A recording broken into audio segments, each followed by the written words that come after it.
Welcome to Telangana వెలుగు. నేను మీ రాజు. కేరళలో ఈసారి నువ్వా నేనా అన్నట్టు హస్తం పార్టీ కమ్యూనిస్టులు అక్కడ దేశం మొత్తం మిత్రులుగా ఉంటే కేరళలో మాత్రం నువ్వా నేనా అన్నట్లుగా ఉన్నారు. సో మొత్తానికి కేరళంలో ఈసారి హస్తం పార్టీకి అవకాశం ఏమైనా ఇస్తారా, లేక మళ్ళీ కమ్యూనిస్ట్ కంచుకోటగానే మిగిలిపోతుందా అనేది చూసుకున్నట్టయితే దాదాపుగా వీళ్ళ సర్వే ప్రకారం 140 స్థానాలు. కేరళలో మొత్తం ఎన్ని స్థానాలు? 140 స్థానాలు. 140 స్థానాల్లో 71 ఏ పార్టీ అయితే గెలుస్తుందో ఆ పార్టీకి అవకాశం ఉంది.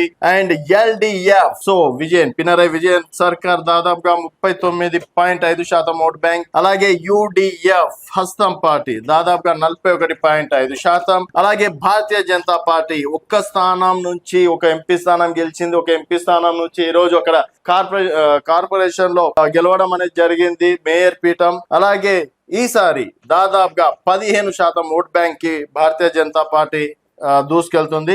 మిగిలిన వారు చూసుకున్నట్టయితే 4% ఓట్ బ్యాంక్ సాధించే అవకాశం ఉంది.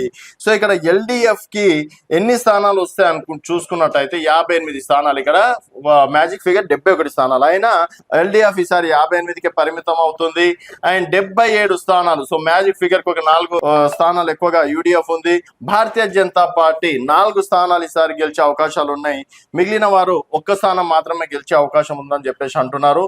సో మొత్తానికి ఇప్పటి వరకు కర్ణాటకలో కావచ్చు, తెలంగాణలో కావచ్చు, హిమాచల్ ప్రదేశ్ లో ఉన్నటువంటి హస్తం ఈసారి యుడిఎఫ్ సర్కార్ ద్వారా కేరళలో కూడా వికసించే అవకాశం ఉంది. హస్తంకి ఈసారి కేరళ మాత్రం హస్తందే అని చెప్పేసి అక్కడ ఉన్నటువంటి ప్రజలు చెప్తున్నటువంటి మాట.